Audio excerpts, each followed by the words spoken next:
Hi friends, welcome to my channel. இன்னைக்கு நம்ம கேரளால தட்டு கடையில கிடைக்கிற chicken fry எப்படி செய்யறதுன்னு பார்க்க போறோம்.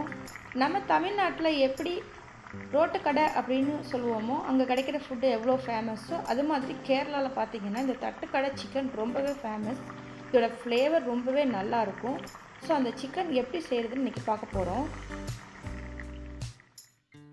இங்க 1 கிலோ chicken நல்லா மஞ்சள் போட்டு கழுவி எடுத்து வச்சிருக்கேன். இப்போ இதுக்கு ஒரு மசாலா நம்ம அரைச்சு எடுக்கணும். அதுக்கு பாத்தீங்கன்னா 10 சின்ன வெங்காயம் எடுத்து வச்சிருக்கேன். அதை இந்த மிக்ஸி ஜார்ல போட்டுக்கறலாம். அது கூட 3 பச்சை மிளகாய்,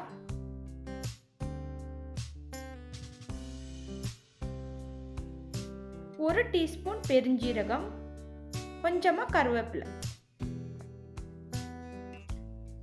இப்போ பாத்தீங்கன்னா இந்த வெங்காயம், இந்த பச்சை மிளகாய், கருவேப்பிலை, சோம்பு இது வந்து ரொம்ப பேஸ்டா அரைச்சிட கூடாது. நம்ம துவையெல்லாம் ரெடி பண்ணும்போது எந்த மாதிரி ஒரு கன்சிஸ்டன்சிக்கு அரைப்போமோ அந்த மாதிரி இருக்கணும். ரொம்ப பேஸ்டா ஆக கூடாது.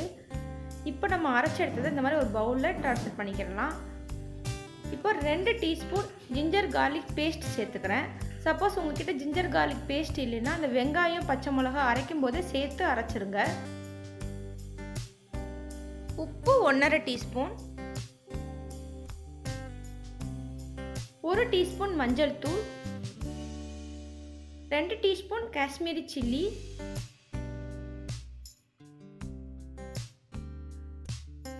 1 டீஸ்பூன் மிளகுத்தூள், 1/2 டீஸ்பூன் கரம் மசாலா.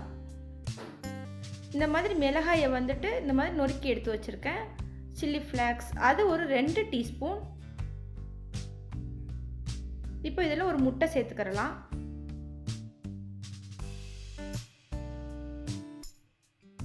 ஒரு 1/2 டீஸ்பூன் வினிகர் சேர்த்துக்கிறலாம். சப்போஸ் வினிகர் இல்லைன்னா நீங்கள் லெமன் கூட சேர்த்துக்கிறலாம்.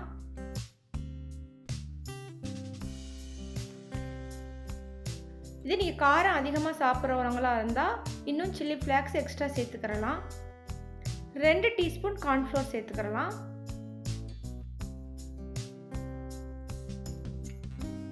அதே 2 டீஸ்பூன் அரிசி மாவு சேர்த்துக்கிறேன். நம்ம நார்மலாக நம்ம வீட்டில் யூஸ் பண்ணுற இடியாப்ப மாவு இருக்கு இல்லையா, அந்த மாவு தான்.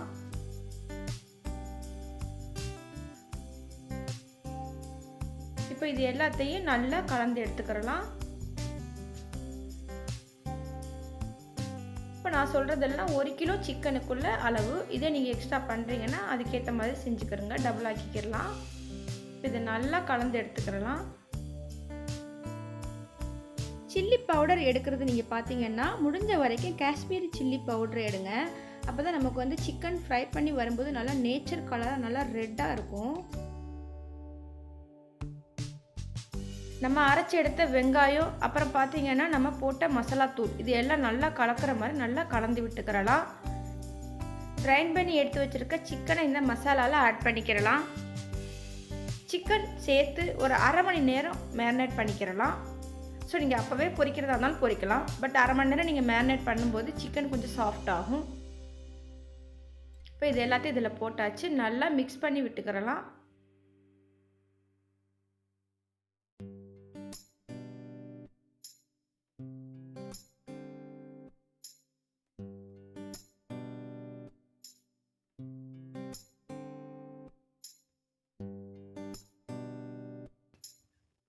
இப்போ மசாலா உள்ளெல்லாம் போகிற மாதிரி நல்லா கலந்து விட்டு வச்சாச்சு. நம்ம மூடி வச்சிடலாம் 1/2 அன் ஹவருக்கு.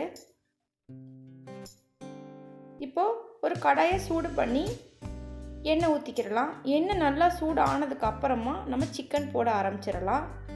சிக்கன் போட்டு லோ ஃப்ளேமில் தான் பொரிக்கணும், ஹை ஃப்ளேமில் பொரிக்கக்கூடாது. இந்த சிக்கன் பார்த்தீங்கன்னா ப்ளஸ் என்னென்னு பார்த்தீங்கன்னா அதில் நம்ம சேர்க்குற வெங்காயம், அந்த கருவேப்பிலை அரைக்கிறோம் இல்லையா, அது பொரிச்சு வரும்போது இதோட பொடிகள் எல்லாம் கிடக்கு. அதுதான் இதில் ப்ளஸ்ஸே. அது ரொம்பவே நல்லா இருக்கும். இந்த சிக்கன் பார்த்தீங்கன்னா பரோட்டா, ரைஸ் எல்லாத்துக்குமே பெஸ்ட்டு காம்பினேஷனாக இருக்கும். சிக்கன் நல்லா பொரிஞ்சிருச்சு. இப்போ நம்ம வந்து எண்ணெயிலேருந்து வெளியில் எடுத்துடலாம். ஸோ கண்டிப்பாக எல்லோரும் ட்ரை பண்ணுங்கள். இது ரொம்பவே ஒரு டிஃப்ரெண்ட்டான சிக்கன் ரெசிபி, ரொம்ப நல்லா டேஸ்டானதும் கூட. மோஸ்ட்லி பார்த்தீங்கன்னா அந்த சிக்கன் ஃப்ரை கோகோனட் ஆயிலில் தான் வந்து ஃப்ரை பண்ணுவாங்க. ஸோ நான் இன்றைக்கி வந்துட்டு நம்ம வீட்டில் எப்போதும் யூஸ் பண்ணுற ரீஃபைண்ட் ஆயிலில் தான் ஃப்ரை பண்ணியிருக்கேன். ஸோ உங்களுக்கு வந்து விருப்பமாக இருந்தால் நீங்கள் வந்து கோகோனட் ஆயிலில் ஃப்ரை பண்ணிக்கலாம். சிக்கன் எல்லாம் நல்லா பொரிஞ்சிடுச்சு, எல்லாத்தையும் வெளியில் எடுத்தாச்சு. இப்போ கார்னிஷ்காக வேண்டி 2 பச்சை மிளகாயவும் கொஞ்சமாக கருவேப்பிலையும் மேலே பொரித்து சேர்த்துக்கிறலாம். கண்டிப்பாக எல்லோரும் ட்ரை பண்ணி பாருங்கள், ரொம்பவே டேஸ்டான ஒரு சிக்கன். நம்ம சேனலை இது வரைக்கும் சப்ஸ்கிரைப் பண்ணாமல் பார்த்துக்கிட்டு இருக்கீங்கன்னா சப்ஸ்கிரைப் பண்ணிவிட்டு பாருங்கள். அப்படியே பக்கத்தில் உள்ள பெல் ஐக்கானை கிளிக் பண்ணுங்கள். அப்போ தான் நம்ம போடுற ஒவ்வொரு ரெசிபியும் உங்களுக்கு நோட்டிஃபிகேஷனாக வரும். உங்களுக்கு இந்த ரெசிபி பிடிச்சிருந்தா ஃபேமிலி அண்ட் ஃப்ரெண்ட்ஸுக்கு ஷேர் பண்ணுங்கள்.